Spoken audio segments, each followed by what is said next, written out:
partnership between the University of Colorado Boulder and the University of Denver. We're going to be focusing on the Transatlantic partnership, and that's really where our guest speaker tonight comes in. He was, among other things, the ambassador to Germany from the United States between 1997 and 2001, and has been a long-time participant and observer of European politics. So with that brief introduction to the center, I would like to introduce the Dean of the Joseph Korbel Center for International Studies, Chris Hill, who is going to introduce our speaker.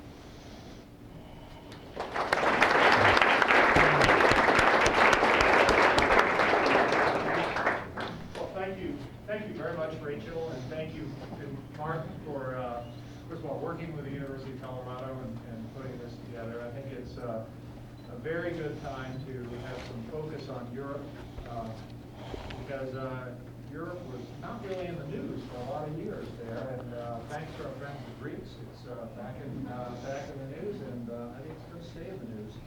I also want to welcome our provost, Greg Plistad, is here. Greg and Amy Oakes spent time in Berlin, and Greg, as I recall, you were doing postdoctoral work there, so it's great to have you here. Let me just say what a great pleasure it is to introduce Ambassador John Kornblum. Now, I should say, John, I got to tell this story. I know it's boring, you've heard it, but I first met John Kornblum on a bus. And what happened was a guy named Richard Holbrook had just come into the European Bureau, and who would he choose for his top deputy, so-called principal deputy assistant secretary? And so he chose America's foremost Europeanist, and that was John Kornblum. John had assignments mainly in Germany, but in NATO as well, and also in policy planning staff. There's nobody better poised to work with Holbrook on issues such as European security architecture, questions like that. John had been a key member of the whole 2+4 negotiations on the unification of Germany. So absolutely the right guy to take it further and look at European enlargement, NATO enlargement that was to come a few years later. So meanwhile, I was in the Eastern European section, and Richard Holbrook had just gotten rid of a lot of middle management, which was me. And so I got on the bus that morning, sort of not knowing what I was going to do that day. You know, would I have to go look for an assignment somewhere else? And so I got onto the bus, and there was a free seat, empty seat next to John Kornblum. He didn't know me, but I introduced myself to John. And we spent, I think, the next 45 minutes driving to the State Department on the bus. And he was reading the sports page that morning, but instead I shifted the discussion to the future of Europe, and in particular to the issue of the day, which was the Balkans. And so when we got to the office that day, I learned later that Richard Holbrook had a talk with John and said, look, I just got rid of that guy who was running the Balkans. Do you have anyone? And John said, I met just the guy. I'll bring him in here tonight. So for me, the rest is history, and I'm always indebted to John for finding me on the bus. John, as I mentioned, he was Assistant Secretary for Europe, and he also took over the position in that context of running our Balkan policy in the wake of the Bosnian peace settlement, but also the looming Kosovo crisis. John was also in addition to, finally after Assistant Secretary to Europe, he became Ambassador to Germany. And if any of you live in Germany, or if you turn on a television in Germany, chances are you'll hear John speaking in perfect German to the Germans about transatlantic relations and about everything else. So, I got to mention one more thing. If you remember when President Reagan famously stood in front of the Brandenburg Gate and said, Mr. Gorbachev, tear down this wall, that was the result of at that time, kind of mid-level, moving into the upper level, Foreign Service officer, John, who was going over the speech with the presidential writer, said, let's put in that line. And so the author of the line, "Tear down that wall, Mr. Gorbachev," is none other than Ambassador John Kornblum. John, if you can come forward.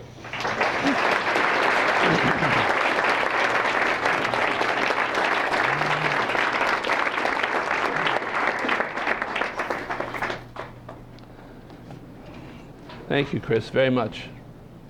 Before I go any further, I have to clarify one thing, however. That is, the senior deputy assistant secretary didn't ride the bus every morning. The brakes were out of my car. So Chris profited more than he could imagine, because had my brakes been okay, I wouldn't have been on that bus. But there you are. It's a great pleasure to be here for a whole number of reasons. Not the least of it is to see Chris and to talk about old times. He is one of the great diplomats produced by the United States in any era, but especially over the past few years. He has done, after he got over that bus ride, he went on to great and historic achievements in lots of places, ending up as ambassador in Iraq. But I'm also very pleased to be here. This is my first visit to Denver. And when we decided to come, my wife said, well, let's do something else as we get there. And my older son, who Chris knows, who's a sort of a travel freak, set us up to spend 4 days in Cajun country in Louisiana before we came here. If you can imagine the juxtaposition. As we got out of the airport this morning, we said, I never could imagine we're in the same country, the distance between Lafayette, Louisiana, and Denver. But we saw what a great country America is, and since we've been living overseas for the past 14 years, we need to remember that, be reminded of that sometimes.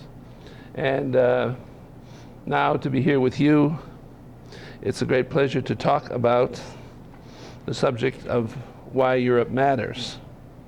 When Rachel talked to me about this speech, she wanted me to talk about something about Germany and German politics, which I will do, of course.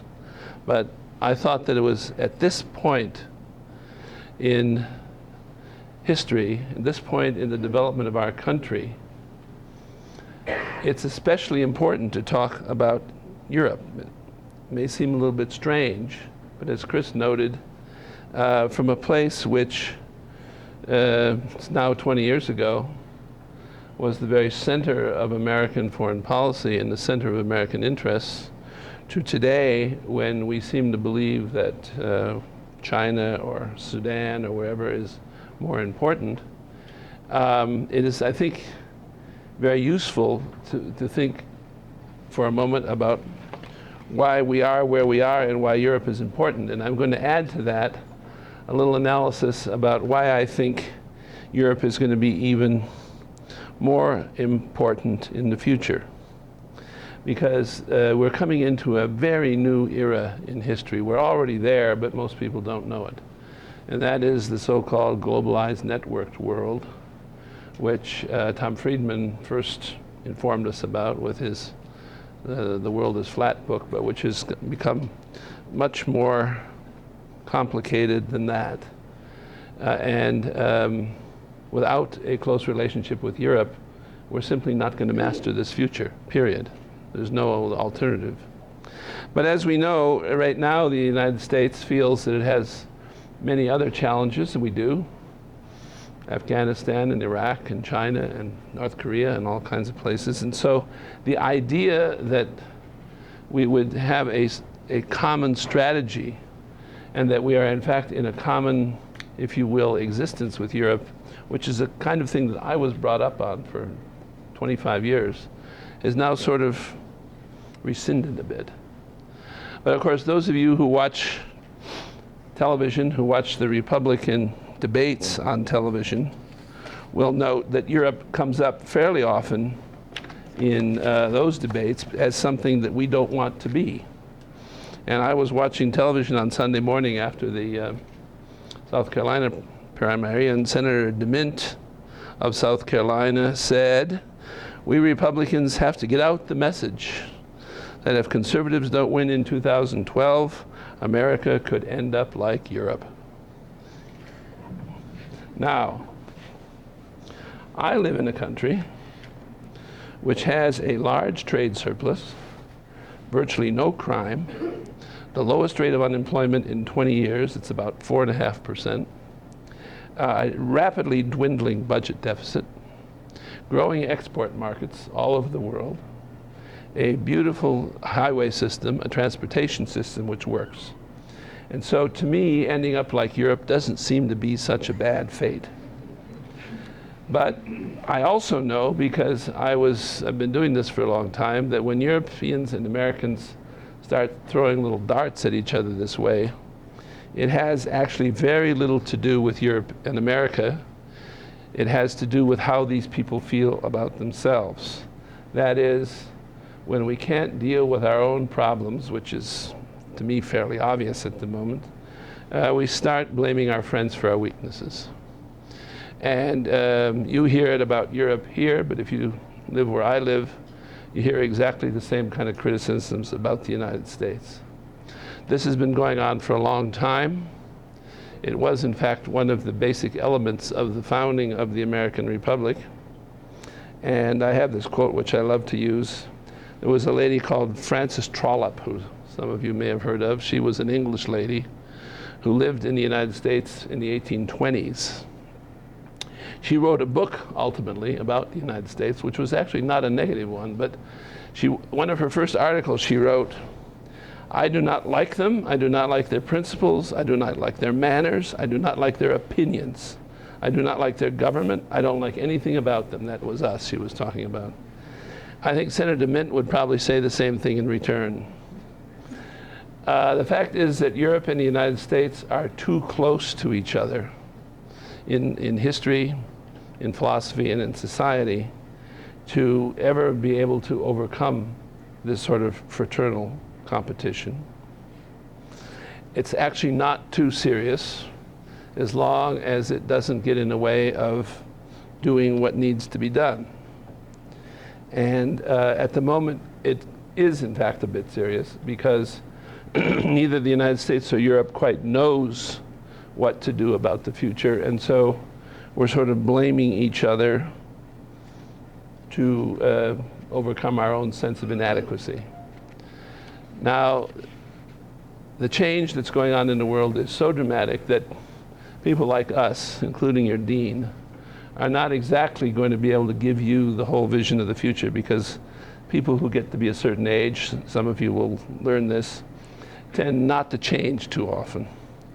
But it's your job to do this future, and one of the reasons I'm pleased to be here is to talk to you, because I think you're going to find that the world that you think you live in, the world that your parents did live in, and even to extent, I'll be careful here, the world that your professors are telling you about is not going to be the world you live in. It's going to be different. So I'm going to try to be a professor to a certain extent here and do what I think professors always do. And at least that's when I was taking notes, that's how it was always done. I'm going to come up with a few propositions which summarize what I think about what's going on in the world. First, as I've sort of hinted at this one already, as the threats which bound us together in the Cold War period after 1945 have rescinded. We won the Cold War after all. Europeans and Americans have returned to type. And if you remember, if you have read about how the United States withdrew from the world completely after winning World War, or after helping win World War I in the 1920s, and we had a period which is called isolationism, you could see that this tendency to withdraw after a major achievement is not just an American trait, and it's not a new trait. It happens, but it's important to understand that it happens. At the moment, after 1990, when Europe was reunified and the Soviet Union was destroyed, the Europeans did the same thing. They said, well, now we've won this, finally, this century of warfare is essentially over, so we should go back to doing what we do best. And you can think a bit what they think that was. It's probably not what you think it is. What they do best is talking about each other and trying to find some kind of balance among a group of countries who, to others, they say is the world's greatest collection of democracies, but which in essence they can't stand. They don't like each other. And they still don't like each other. And I can tell you every day I sit there and hear people tell me how they don't like each other. But they know that they have to live and work together. So they're consumed by trying to find a balance. And if you look at the current Euro crisis, all you need to do is see how they've been handling the Euro crisis to understand what I'm talking about. When we had the Lehman crisis in September of 2008, what did we do? We did something called TARP, which, not to put too fine a point on it, was what the Americans like to call shock and awe. The banks were invited into a room and they were told, you're going to sign a paper turning over your sovereignty, so to speak, to the United States government, and you're not leaving this room until you do. And guess what? They signed. The United States government has earned several hundreds of billions of dollars from this operation. Not everything has gone well, but TARP went pretty well. What have the Europeans done? They have held 12 summits, which in each case they have inched along 5 or 6 millimeters, we think in millimeters over there, towards a goal which they haven't yet defined. But they think that that is the world's greatest method of modern statesmanship. I'm not joking you. I've been doing this a long time, so I don't lose my cool too often. But last Thursday, a week ago Thursday, I almost lost my cool because I sat through 2 hours of this on a panel with former foreign ministers and all kinds of stuff. And I told them I thought they were wrong. And they said, oh, you just don't want Europe to be strong. That was their view. But they have taken step by step. They've had 12 summits, 15,000 meetings of other people. Each time they have agreed to a package which is a little bit more comprehensive. But what they have really done, and I actually wrote an article in the Washington Post, which I said all this, which they have really done is decide how best not to decide. And this, I'm sounding, I know, a bit sarcastic, but I don't mean it. This is the way this continent works. It has to work that way because they don't feel that they are able to go beyond a certain level of ambition for fear of upsetting the whole thing. Now this has changed a bit because the country which I live in, Germany, has, as I mentioned a few minutes ago, had a singular run of success over the past few years, to the point where it is the only of the big countries, the only truly serious economy in Europe. The Scandinavians are also good, the Dutch are good, the Austrians are pretty good. But the other major countries are not keeping up with globalization. I mean, the French, the Italians, the Spanish, the British. And so the Germans, almost by default, have become the leaders. And Mrs. Merkel, the Chancellor of Germany, has become sort of the leader of Europe without wanting to do so. And so what has she done? She's done it piece by piece because she believes especially that nobody would take an ambitious, aggressive, if you will, stance from Germany. So this is characteristic of what has happened in Germany. In Europe. They have gone back to trying to find the balance which during the Cold War the Americans gave to them by dint of our strong position in the Cold War. Now they have to find it themselves, and it's essentially paralyzing. And it's essentially had made them very provincial, and it is reducing their innovation and their role in the world quite significantly. But of course, the Americans haven't done it a lot better because, and this is something I've spent a lot of time thinking about because it always seemed to affect what I was doing as a diplomat. There is something which I'm sure you have heard about in your studies at one time or another called American exceptionalism. We really do believe that we have a different goal, a different path to happiness, shall we say. And for over 100 years, this American exceptionalism kept us out of the world. We believed we were the shining castle on the hill. We believed that we had the way of building society without all this horrible balance of power that the British had and the Europeans had. We believed that our major goal in the world was to keep enemies at bay. During that period, we forgot or never learned that it wasn't we who were keeping enemies at bay, but the British Navy. And that the British Navy, even though we had a few uncertainties during the Civil War about the British considered it to be much in their interest not to keep us safe, but to keep our markets and our industry safe from the French, the Spanish, anybody else who wanted to get in there. And so we grew up for a whole century believing that we actually had been determining our own fate, when in fact we weren't. We weren't even financing our railroads. The British were financing them for us also. There is a truly good book, which I hope is in the library here. It's called Foreign Policy, The Shield of the Republic by Walter Lippmann, written in 1943.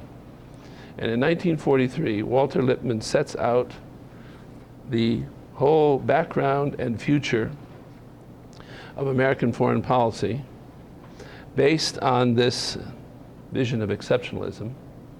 He claimed in 1943 that this vision of exceptionalism had caused our foreign policy by the 20th century to become insolvent. It's a word we've heard before recently. And that the reason that we had had these two horrible wars in the 20th century was because the Americans hadn't understood their responsibility for helping to stop them. And interesting enough, at the end, I'm going to quote him actually later, he says, the only foundation for American foreign policy is the Atlantic.